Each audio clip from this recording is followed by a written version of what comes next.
नमस्कार, मी तुषार साई गप्पा टप्पांच्या मेजवानीमध्ये तुमच्या सगळ्यांचं मनापासून स्वागत करतो. मित्र, आज आपल्या स्टुडिओमध्ये एक अशी ऍक्ट्रेस आली आहे जी स्वतःच्या अस्तित्वाच्या शोधात होती आणि ते अस्तित्व शोधत शोधत तिला स्वाभिमानापर्यंत नेलेलं आहे. सो लेट्स वेलकम पूजा बिरारी. पूजा, तुझं गप्पा टप्पांच्या मेजवानीमध्ये खूप खूप स्वागत आहे. थँक्यू. तर मला सगळ्यात अगोदर हे सांग की तुला ह्या फील्डमध्येच यायचं होतं, लहानपणापासूनच ठरवलं होतं की तू ऍक्सिडेंटली आलीस? या फील्डमध्ये यायचं होतं पण ठरवलं कधीच नव्हतं. म्हणजे लहानपणी हा इन्सिडेंट मी ऍक्च्युअली बऱ्याच इंटरव्ह्यूज मध्ये सांगितलाय, कारण तो तितकाच असा बिंबवला गेलाय की एका लग्नात माझ्या आत्यांनी मला विचारलं होतं की काय मग आता ठरलं असेल ना, आता तिसरीत का चौथीत आहेस तू, आता काय व्हायचंय तुला, डॉक्टर, तिसरी चौथीत? हा, हे तुझं ठरलं असेल ना. मी की नाही अजून ठरलं नाहीये वगैरे असं. मग ते की पण मग तुला काय व्हायचं, तुला काय आवडतं? मग मी की असं हळूच कानात सांगितलं होतं मला ना हिरोईन व्हायचं. ऍक्ट्रेस, ऍक्टिंग करायचं एवढंही नॉलेज नव्हतं, पण हिरोईन व्हायचं असं तेव्हा वाटायचं. पण त्यानंतर कुठेच ते तसा काही प्लॅन किंवा तसं जर्नी असं काहीच नव्हतं. बट या, ते होतं मनात, कुठेतरी ते आवडत होतं, त्यामुळे I think finally I am here. पण तू एज्युकेशन वाईज काय कम्प्लीट केलेस? मी माझं मास्टर्स इन कम्प्युटर सायन्स झालंय. मी कम्प्युटर सायन्सची स्टुडंट आहे. कोणत्या कॉलेजमधून? मी फर्ग्युसन मध्ये होते, पुण्याला. आणि येस, आणि मग नंतर मी पुणे युनिव्हर्सिटीमध्ये. सो तू born and brought up Pune? Yes, पुणेकर प्रॉपर पुणेकर नाहीये मी. मला सगळे म्हणजे इन जनरल, पण आय डोंट नो, ठीक आहे, पुणेकरांबद्दल आहेत काही गोष्टी असं म्हटलं जातं की ते जरा त्यांचं परखड मत मांडतात किंवा ते थोडे खडूस असतात किंवा ब्ला ब्ला ब्ला. आम्हाला अजून एक कंट्रोवर्सी मिळालेली आहे, पुणेकर हे खडूस असतात असं पूजा म्हणाली जातं, असं म्हणते मी काही नाही म्हणत. बरं ठीक आहे, मी हे बोलले, माझं म्हणणं नाही येते, पण एनिवे असं म्हटलं जातं, असे लोकांच्या मनात असतं.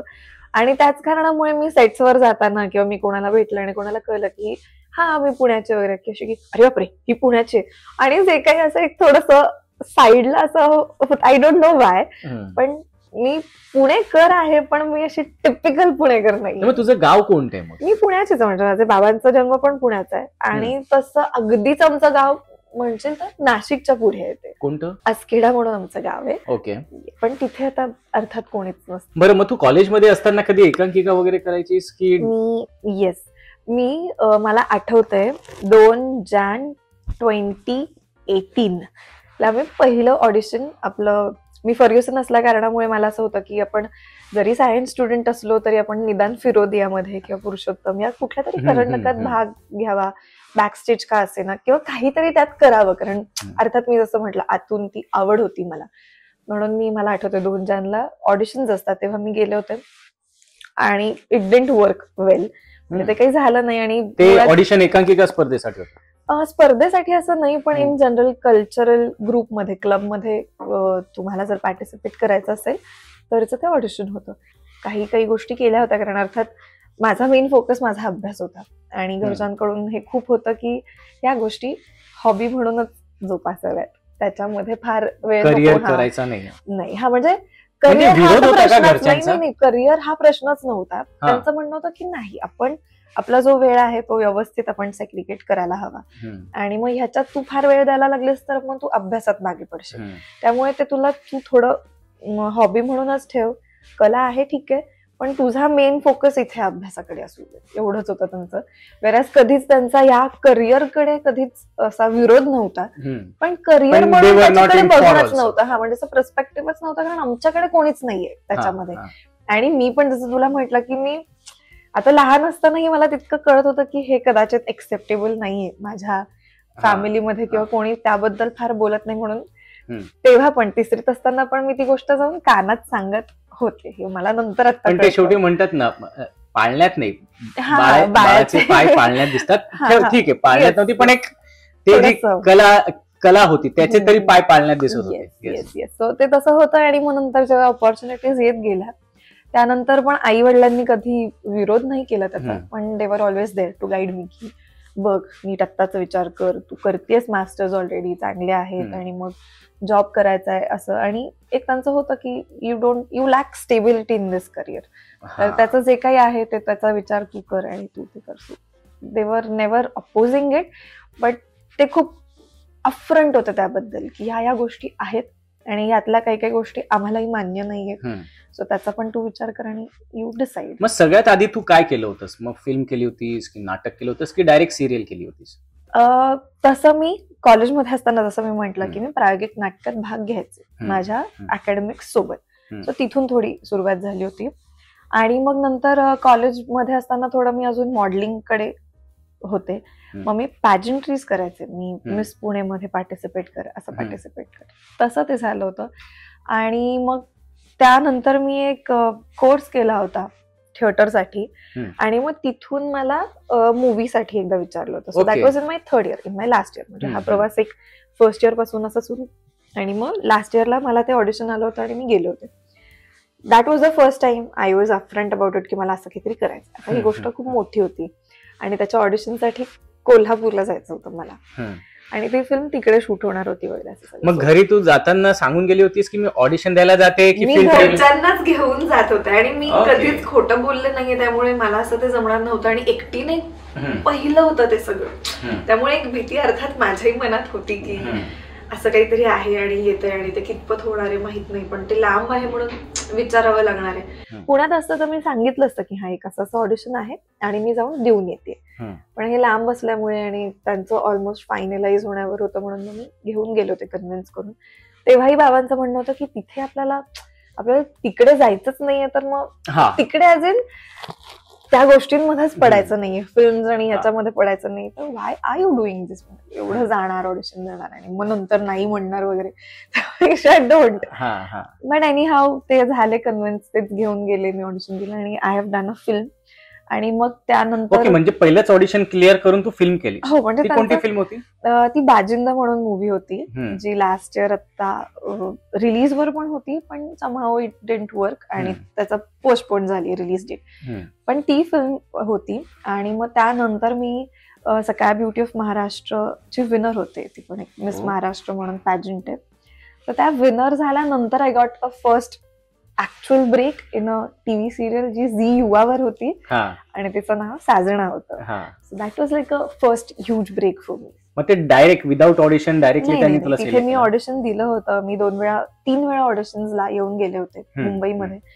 आणि तसं ते पण एक पहिलंच होतं माझ्यासाठी. आणि मग मी परत लुक टेस्ट साठी आले होते आणि मग दे टूक प्रॉपर टाइम आणि मग त्यांनी कळवलं होतं मला. मग एक फिल्म झाल्यानंतर, आता ही सिरियलचा ब्रेक मिळाल्यानंतर किंवा आता ब्युटी पेजंट जिंकल्यानंतर मग तुझ्या बाबांचं काय म्हणणं होतं की can you look at it as a career? नाही, तेव्हा पण नुकतंच माझं ग्रॅज्युएशन झालं होतं आणि माझ्या हातात ऑलरेडी जॉब होता जे कॅम्पस सिलेक्शन मध्ये होता. तर तो जॉब सुरू होण्यात वेळ होता. म्हणजे जर आता सपोजिटली मे मध्ये माझी परीक्षा झाली तर त्याचं थोडं एक ऑक्टोबर नोव्हेंबर मध्ये माझं जॉईनिंग होतं असं होतं. आणि मग हे सिरियलचं आलं होतं आणि आय वॉज व्हेरी एक्सायटेड आणि आय वॉज व्हेरी ग्रेटफुल की माझं होतंय आणि लीड साठी होतंय अर्थात, आणि मिळतंय काहीतरी आणि it is not fake, authentic आहे, चांगलं आहे.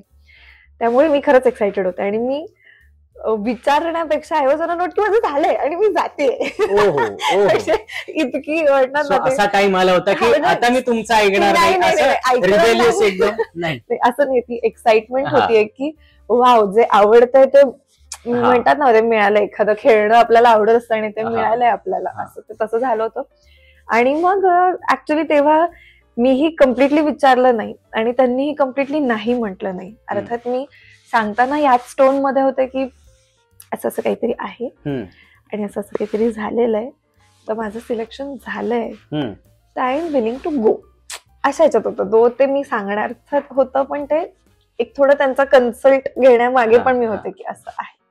मग दॅट रिॲक्शन वॉज की ठीक आहे, पण मग ते मुंबईत तू जाणार आहेस, तिथे कोणीच नाहीये आणि मग तू राहणार तिथे आणि कसं असतं काय असतं वगैरे. सो एक नकळत त्यांच्याकडून ते इन्व्हॉल्व झालं की ठीक आहे, you want to do it. Acceptance होता, बट अगेन त्यामध्ये करिअर मागचं कितपत होतं ह्याचा विचार मीही करत नव्हता आणि तेही करत नव्हतं. पण हे सिरियल मिळेपर्यंत तू मास्टर्स? नाही, माझं बीसीएस झालं होतं तोवर. ओके, फक्त ग्रॅज्युएशन झालं होतं. आय वॉज 22 बॅक देन, जेव्हा माझी पहिली सिरियल झाली होती. आणि मग सिरियल नंतर अर्थात मग बाबांचं असं होतं की जॉब तर करायचा नाहीये, मास्टर्स साठी मी जे प्लॅन करत होते पुढचं ते पण आता होणार नाही कारण तू सिरियल करते, मग इट्स बेटर तू इथे ऍडमिशन घे पुणे युनिव्हर्सिटीमध्ये.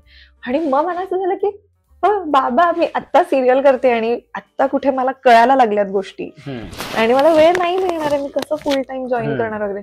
ते म्हणाले तू गॅप इयर घेतलास तर तू बघ, कारण अर्थात it is a very wrong impression. मग मी अशी की पण मी कसं करणार आहे वगैरे, मला नाही माहित, मी ऍडमिशन फॉर्म पाठवते तुला, ते एनरोल कर आणि ते सगळं कर.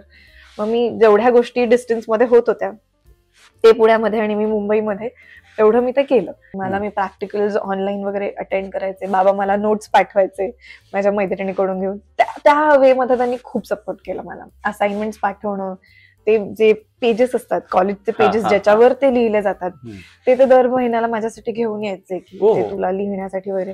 मी सेटवर पण मध्ये मध्ये बसून ते कम्प्लीट करायचं वगैरे. एक्झाम टाइम वॉज द पीकर, जेव्हा इथून मला 6 दिवस सलग सोडता येणार नव्हतं सिरियल मधून. आता you know how it is. आणि माझे बाबा फुलाचे की एवढं करून परीक्षा देणार नाहीयेस का तू वगैरे. But finally even the production supported आणि मग मी गेले, मी पेपर दिले, मी प्रॅक्टिकल्स केले, मी ते सगळं केलं आणि ते 1 वर्ष संपलं होतं आणि मग लॉकडाऊनचंच वर्ष लागलं. पहिल्या इयरला तू हे सगळं केलं? फर्स्ट इयरला मी हे सगळं केलं आणि आय गेस एक 1 year 1-2 months माझी पहिली सिरियल वॉज ऑफ एअर. आणि मग मला वेळ होता, ठीक आहे चला आता हे आहे आपल्या हातात, तर आपण हे करू शकतो आणि हे होईपर्यंत आपण मग ठरवू शकतो स्वतःसाठी पण की यात करायचंय की जे मिळतंय त्यात करायचंय, आपण ठरवूया. लॉकडाऊनचं वर्ष होतं, मी आईबाबांना पण ते तितकंच स्पष्ट आणि क्लिअरली सांगितलं की असं आहे आणि मी ठरवते अजूनही. पण अर्थात त्यांचा कल जरा IT जॉब कर आणि ह्याच्याकडेच होता की नाही you can do that better आणि मग तू तिथे करावंस असं इच्छा आहे. But luckily thankfully the second magic miracle happened आणि मग मी फायनली स्टार प्रवाहावर स्वाभिमान ही सिरियल मला मिळाली जस्ट आफ्टर लॉकडाऊन. आणि मग ते बघून तर दे वर रिअली हॅपी आणि आय थिंक मग त्यांना ते कळलं की हेच करणार आहे ऍज अ करिअर. आणि मी पण त्यांना सांगितलं की अँड आफ्टर स्वाभिमान they must be on cloud 9 है ना. आय वुड से ठीक आहे क्लाउड 9 नसलं तरी क्लाउड 7 कुठे. पण मग मी एकदा त्यांना सांगितलं की आय थिंक जॉब मी कदाचित काही वर्षांनी पण करू शकेल, कारण आय होल्ड अ डिग्री, मी चांगला स्कोर केला आणि मी ते जेन्युइनली केलेलं आहे. त्यामुळे knowledge is not gonna get out somewhere, it's never gonna be lost. पण ही अपॉर्च्युनिटी मिळते तर I really want to try आणि दे वर फाईन विथ इट. हे कधी स्वाभिमानच्या आधी? हा, स्वाभिमानच्या आधी. पण आता स्वाभिमान तू केलंस, तब्बल 2-2.5 वर्ष मालिका चालली, सिरियल गाजली, लोक प्रचंड प्रेमात होते सिरियलच्या. आणि सुरुवातच 7:30च्या टाइम स्लॉट पासून स्टारची जी काही सुरुवात व्हायची, पहिली तुमचाच शो असायचा.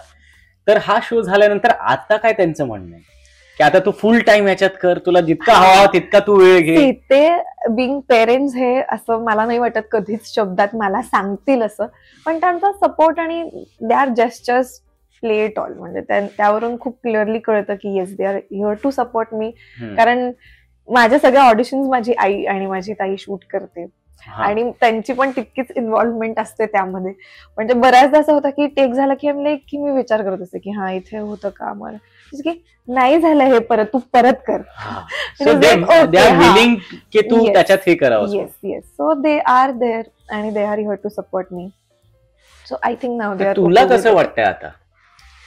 अर्थात छान वाटतं, कारण जसं मी तुला सांगितलं ती एक आठवण, ती एक बिट मला लहानपणीची आठवते आणि मला ती इच्छाशक्ती जाणवत होती तेव्हा पण, आणि फायनली आज मला ते करायला मिळतंय by God's grace with my parents support आणि एव्हरीथिंग. सो ऑब्व्हियसली खूप मोठी गोष्ट आहे माझ्यासाठी आणि रादर मी म्हणेन कोणासाठीही की ज्यांना त्यांचं पॅशन जगायला मिळतं, या पलीकडे कुठलाही आनंद नसतो आयुष्यात. आता कसं आहे की जसं तू लहानपणी म्हणालीस तुला हिरोईन व्हायचं होतं 3री-4थीत असताना, किंवा त्याच्यानंतर हे कॉलेज वयापर्यंत आपले काहीतरी आयडल असतात. आयडल म्हणण्यापेक्षा अरे आपल्याला हा हिरो खूप आवडतो, ही हिरोईन खूप आवडते, आपण त्यांचे फॅन असतो. आज तू ह्या पोझिशन वरती की तुझे लाखोनी फॅन्स आहेत, तर ती फिलिंग काय आहे? मी एक इन्सिडेंट सांगेन यासाठी, कारण असं खूप वेगळे मला एक्सप्लेन, म्हणजे फॉर द लॉंगेस्ट टाइम माझं असं एक कोणीतरी आयडियल किंवा बाबा हाच आवडतो लहानपणापासून असं नाही झालं. I don't no Y. पण कॉलेजमध्येच असताना मी सिरियल बघायचे झी वर बन मस्का. आणि मी हे बऱ्याच लोकांना सांगितलं की मला ती सिरियल खूप आवडायची, कारण ती अशीच पुणे बेस्ड आणि चल कट्टा टाकू वगैरे असं असं खूप रिलेटेबल होती ती. मला ती इतकी आवडायची. आणि the moment I got to know की मी झी युवावर काम करणार आहे, इट वॉज समथिंग एल्स. म्हणजे मी अजिबात स्वतःला कम्पेअर करणं वगैरे अशात नव्हतं चाललं माझं. पण आय वॉज रिअली हॅपी की for the longest of time मी एखाद्या सिरियलला खूप कमिटेड होते. मी ती स्टार्ट टू एंड बघितली होती आणि I used to really enjoy it. मी ते कॅरेक्टर्स पण खूप अडॉर करायचे वगैरे. आणि मग आज फायनली त्या चॅनलवर आपणही एक सिरियल करतो, आणि ते पण ऍज अ लीड म्हणून. तर ती गोष्ट खूप आउट ऑफ द वे होती. आणि खूप दिवस, खूप आठवडे, एखाद महिने, 2-3 महिने मला ते पिक्चर मला काय म्हणतो, मला ती रियालिटी वाटायला किंवा ते डायजेस्ट व्हायला खूप जड जात होतं. मी फक्त उठत होते, आपल्याला आपलं काम कसं छान करता येईल एवढाच माझा जो काय होता तो लुकआउट होता, पर्स्पेक्टिव्ह होता. कारण मी नवीन होते सिरियल ह्याच्यासाठी आणि माझं काम माझ्यासाठी महत्वाचं होतं. आणि मग नंतर कुठेतरी ते पचायला लागलं की हा आता आपण टीव्हीवर दिसतो आणि लोक बघतात आपल्याला आणि मग आता ओळखतात वगैरे. पण इट वॉज समथिंग एल्स यार. म्हणजे तो एक मी कधीच त्या प्रवासाकडे एक प्रवास म्हणून बघितला नाही की आपल्याला इथून इथे पोहोचायचं, असं कधीच नव्हतं डोक्यात. पण ही जागा मी इतकी विश करत होते किंवा इतकी आतून त्यासाठी माझी आवड होती की फायनली तिथे असल्यावर काय ना, लिटरली आता आम्ही फील करू शकतो, जाणवते आम्हाला, तुझ्या डोळ्यातनं जाणवते, तुझे डोळे थोडेसे असे नमवलेले आहेत, असं आतून जी काही खुशी दिसते ना, that what we can feel right now. तो आनंदच. आता तो आनंद आपण कधी असं मीटर मध्ये नाही बसू शकत, कधी किती आनंदी होतीस असं नाही सांगू शकत. But after all it was like काहीतरी आहे आपल्याकडे जे आपण आपलं म्हणू शकतो. नाईस. मग आता इतकी तुझी फॅन फॉलोईंग आहे, तर असा एखादा फॅन मुवमेंट चांगला आणि एक वाईट. माझी एक फॅन आहे प्रचिती म्हणून, जी माझं फॅन पेज चालवते आणि she is been so consistent with it. म्हणजे आता सिरियल संपून पण आय गेस 6-7 महिने झालेत आणि she still keeps posting bits of it, सिरियलच्या गोष्टी माझ्या अवतीभोवती. आणि she is been so respectful towards me. म्हणजे मी तिला अवॉर्ड फंक्शन्सच्या वेळेस भेटले होते 1-2दा आणि इट इज सो मेस्मरायझिंग की कोणीतरी आपल्यावर इतकं प्रेम करतं आणि शी लुक्स अप टू मी असं. सो ती एक खूप छान गोष्ट आहे, खूप छान फॅन मोमेंट आहे. ऍट द सेम टाइम होतं असं की सोशल मीडियावर आता इतकी लोक आपल्याला मेसेजेस करत असतात, आपण आपल्या कामात असतो आणि खूप रिप्लायज असतात आणि असं बऱ्याचदा नाही जमत सगळ्यांना रिप्लाय करायला. हो, मला आठवतंय, मी तुला मेसेज टाकला होता आणि साधारण मला 2-3 महिन्यांनी रिप्लाय मिळाला होता. जोक्स सॉरी दिस हॅपन्स. आणि प्लस ते रिक्वेस्ट कॉलम वेगळा असतो, आपला डेलीचा कॉलम वेगळा असतो. सो हॅपन्स की ते नाही बघितलं जात. आणि मग काय होतं ना, तिथे लोक थोडे अपसेट होतात आणि मग these only people turn in to your trollers. Exactly. मग त्यांचं ते कमेंट सेक्शन मध्ये तो राग दिसून येतो किंवा असं की हा महिला असं, मग ही ऍटिट्यूड आणि असं. मग I never take down that much of time or my energy की मी अशा हेटर्स कडे लक्ष देईन. कम्प्लिटली माझा इग्नोरन्स असतो त्यांना. पण काही लोकांचं मला कळून येतं की नाही, हा हेट नाहीये, ही कुठेतरी खंत आहे. एक्झॅक्टली. मग मला असं होतं की ठीक आहे, मी माझ्या परीने जेवढे मला प्रयत्न जमणार आहेत तेवढं मी करेन.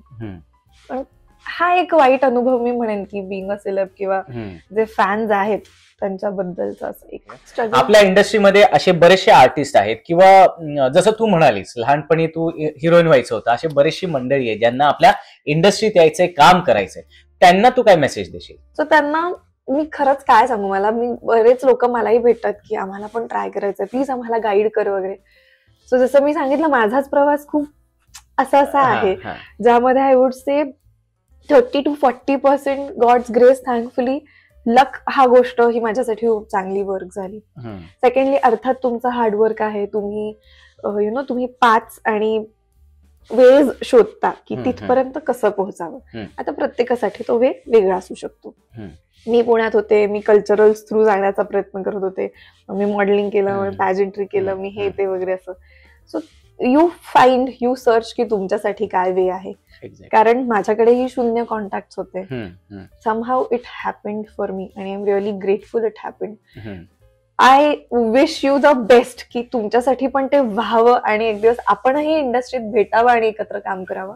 But at the same time ही गोष्ट खूप कमी लोक सांगतील कदाचित तुमच्या तोंडावर, पण if 1% also it doesn't work for you, please ते अगदी असं मनावर घेण्याची काहीच गरज नाही. कदाचित तुम्हाला वाटत असेल की हा आज तू तिथे बसलेस म्हणून तुला सांगायला काय जातंय, पण ही तयारी मीही कुठेतरी माझ्या मनात ठेवली होती, म्हणून मी जास्त स्वतःला पुश करू शकत होते आणि मी जास्त ऑप्शन्ससाठी स्वतःला तयार ठेवू शकत होते.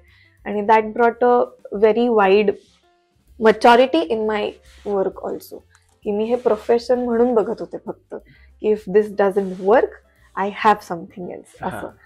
So I would even say that की be clear with yourself. अर्थात तुम्ही तुमचे पूर्ण प्रयत्न करा. खूप वेज असतात हल्ली, वर्कशॉप्स असतात, वेगळे कॉन्टॅक्ट असतात, डान्स थ्रू लोक येतात, रियालिटी शोज मधून येतात. अजून एक नवीन तर टिकटॉकर्स आणि जे रील आर्टिस्ट आहेत, even they are doing great, जे कॉन्टेंट क्रिएटर्स आहेत. So you choose your way. I really don't know how do I guide you त्या बाबतीत, पण ठीक आहे. All the best. आणि आय होप आणि आय विश की it happens for you and the magic happens for you, आणि तुम्हाला जी इच्छा आहे ती पूर्ण व्हावी. But even if it doesn't happen, you are the only person standing for yourself, so be strong enough.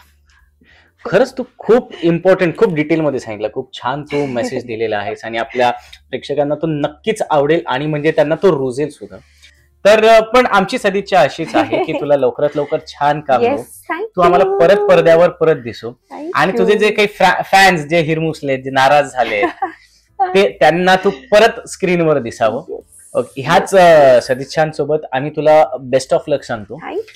तू तुझ्या वेळात वेळ काढून इथे आलीस, आमच्याशी गप्पा टप्पा मारल्यास खूप खूप धन्यवाद. पण तुला आम्ही सहजासहजी सोडणार नाही. आमचा म्हणजे आमच्या शोचा फॉर्मॅट असतोय, आधी आम्ही गप्पा टप्पा करतो, मग गप्पा टप्पा झाल्यानंतर मला भूक लागलेली असते. अरे वा. मी आपल्या गेस्ट साठी काही ना काहीतरी बनवत असतो, पण मला माहितीये तू खूप छान जेवण करतेस. हमारे सूत्रों ने हमको बताया है. मी बनवते, पण मला खायला पण खूप आवडतं आणि मला खाऊ घालून लोकांना बनवून खाऊ घालायला पण आवडतं. हो, म्हणजे तू फूडी आहेस आणि तुला खाऊ घालण्यात इंटरेस्ट आहे. फिर तो हमारे सूत्रों ने अच्छी खबर लाई. परफेक्ट त्यांनी न्यूज आम्हाला पोहोचवलेली आहे की तू जेवण छान बनवतेस आणि आता तू स्वतःहूनच सांगितलंस की तुला खाऊ घालायला खूप आवडतं. तर आज मी निवांत आराम करणार आहे. आपला किचन, येस, आपला kitchen studio all set for you. तुला जायचंय, तुला काय रेसिपी बनवायची आहे ते आमच्या टीमला सांग, सगळे इन्ग्रेडियंट्स प्रोव्हाइड होतील आणि तुला आमच्यासाठी काहीतरी मस्त आज छान रेसिपी क्रिएट करायची, छान बनवायची. चालेल. रेडी? येस, चालेल. तर हा होता गप्पा टप्पांचा भाग, जिथे आपण पूजा बिरारी सोबत मस्त मन मोकळ्यापणाने गप्पा टप्पा केल्या, तिचा स्ट्रगल जाणून घेतला, आतापर्यंतचा प्रवास समजला. तिने छान आपल्या प्रेक्षकांना एक असा मेसेज सुद्धा दिलाय. पण जसं आपण म्हणतो, तिला सहजासहजी सोडणार नाही आहोत. पुढच्या सेगमेंटमध्ये म्हणजे पुढच्या एपिसोडमध्ये, किचन एपिसोडमध्ये ती आपल्यासाठी काहीतरी स्पेशल रेसिपी करणार आहे. ती आता कळेलच आपल्याला पुढच्या एपिसोडमध्ये, आम्हाला तर आत्ताच कळणार आहे. पण जर तुम्हाला आजचा हा एपिसोड आवडला असेल तर लाईक करा, शेअर करा, कमेंट करा. आमचे बाकीचे व्हिडिओज पाहण्यासाठी आमच्या गप्पा टप्पांची मेजवानी तुषार साळी ह्या चॅनलला सबस्क्राईब करा. सगळ्यात आधी नोटिफिकेशन मिळवण्यासाठी बेल आयकॉनवर क्लिक करा. आणि मुख्य म्हणजे माझं नेहमीचं वाक्य, पाहत राहा गप्पा टप्पांची मेजवानी विथ तुषार साळी. तर तू आज आपल्या ऑडियन्स साठी काय डिश बनवणार आहेस? एक अशी डिश आहे जी युजली बऱ्यापैकी सगळ्यांना आवडते. मग ती व्हेज पण होऊ शकते, नॉन व्हेज पण होऊ शकते. सो दॅट अनियन्स आणि टोमॅटोज जो सॉटे होतात तर ते छान मॅरिनेट होईल. चालेल.